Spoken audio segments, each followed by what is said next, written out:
Selamat siang Tribuners, bersama saya Tria Wulandari. Inilah update berita terkini yang dilaporkan langsung reporter Tribun Network dari lapangan.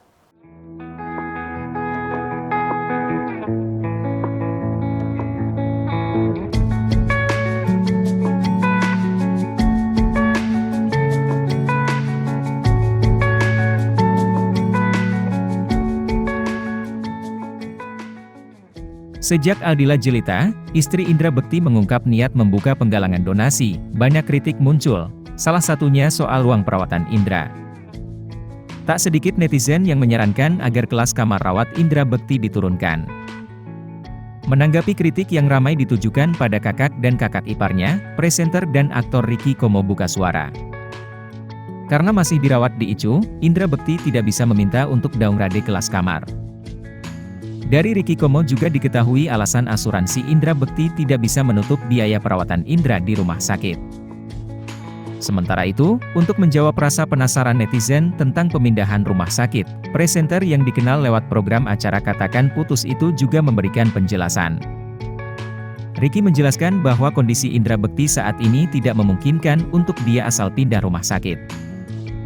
Indra Bekti diketahui dirawat di Rumah Sakit Abdi Waluyo, Jakarta Pusat sejak Rabu, 28 Desember 2022, tepat di hari ulang tahunnya. Indra diketahui mengalami pecah pembuluh darah otak dan sempat menjalani 2 kali operasi. Mengenai kondisinya, Indra Bekti dikabarkan kini semakin membaik tapi masih dirawat di ICU.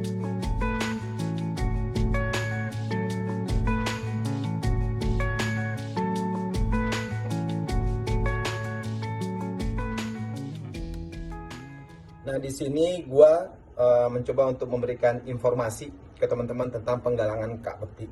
Jadi banyak banget di luar sana itu orang berspekulasi, orang menuduh, orang menjudge gitu tentang segala sesuatu yang mereka nggak tahu. Gitu. Jadi penggalangan dana itu di hari pertama diusulkan oleh teman-teman artis. Teman-teman artis mau untuk melakukan penggalangan dana untuk Kak Bekti. Di hari pertama dia masuk rumah sakit. Nah, tapi dari keluarga tadinya bilang jangan deh gitu. Nah, tapi udah 2 harinya Kak Bekti di rumah sakit ternyata biayanya besar gitu. Dan per hari ini itu udah hampir 1 M biayanya. Nah, jadinya makanya penggalangan dana itu tadinya adalah untuk memberitahukan ke teman-teman orang yang punya hati baik, orang yang mempunyai rezeki lebih, yang mau untuk melakukan penggalangan dana, monggo silahkan gitu. Karena karena memang biayanya besar gitu. Dan untuk memilih-milih rumah sakit, jadi Kak Bekti itu kan dia pingsan gitu. Dia pingsan terus pasti akan dilarikan ke rumah sakit yang terdekat gitu. Nggak mungkin juga lu akan nyari rumah sakit mana dulu yang BPJS segala macam, nggak mungkin juga.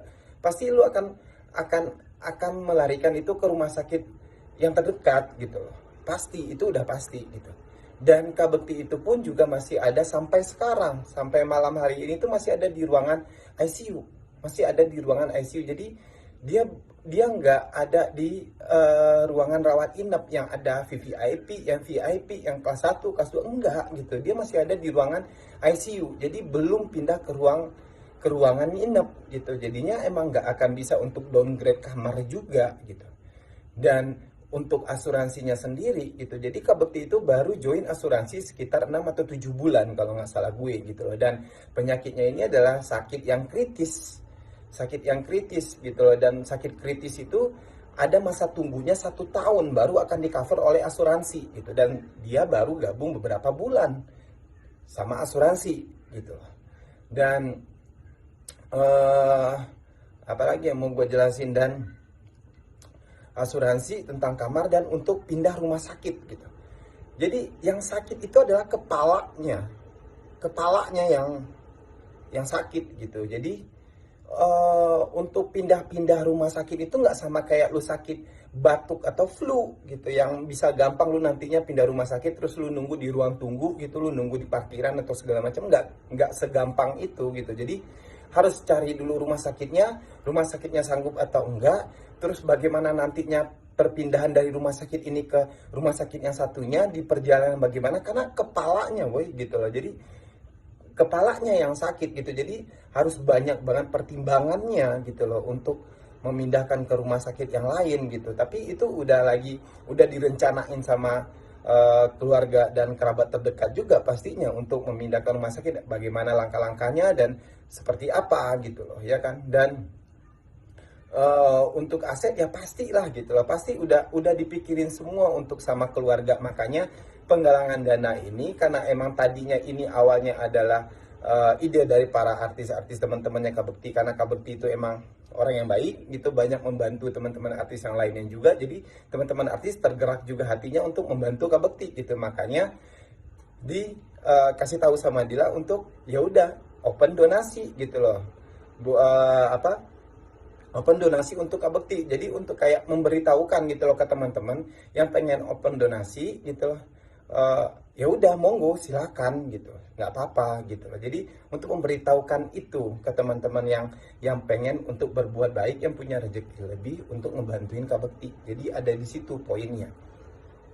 Dan untuk Dilanya sendiri per malam hari ini gitu, udah berapa hari deh dari hari Kamis kalau nggak dari hari Rabu. Jadi udah berapa hari ini si Dila pun juga belum pulang ke rumah. Dia belum ketemu sama anaknya sama sekali. Dia masih standby di rumah sakit, nungguin suaminya, ngeliatin suaminya, dan berdoa untuk suaminya gitu. Jadi buat teman-teman yang emang nggak tahu ceritanya, nggak tahu permasalahannya, coba gitu loh, kalian tahan untuk ngomongin atau untuk berkomentar gitu loh. Karena nggak baik, orang lagi kena musibah gitu, orang lagi berjuang banget untuk menyelesaikan dan membereskan musibahnya gitu. Tolong dibantu dengan doa gitu. Jadi jangan lu menjudge seseorang tapi lu belum tahu apa yang sebenarnya terjadi gitu. Jadi di sini gue juga minta tolong juga ke teman-teman, mohon doanya gitu, mudah-mudahan si Kak Bektinya bisa melewati masa-masa ini,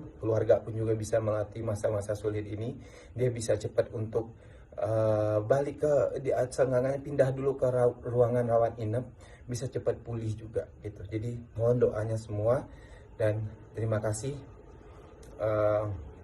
Semoga informasi ini bisa untuk meluruskan apa yang sekarang yang ada di sosial media. Terima kasih. Assalamualaikum.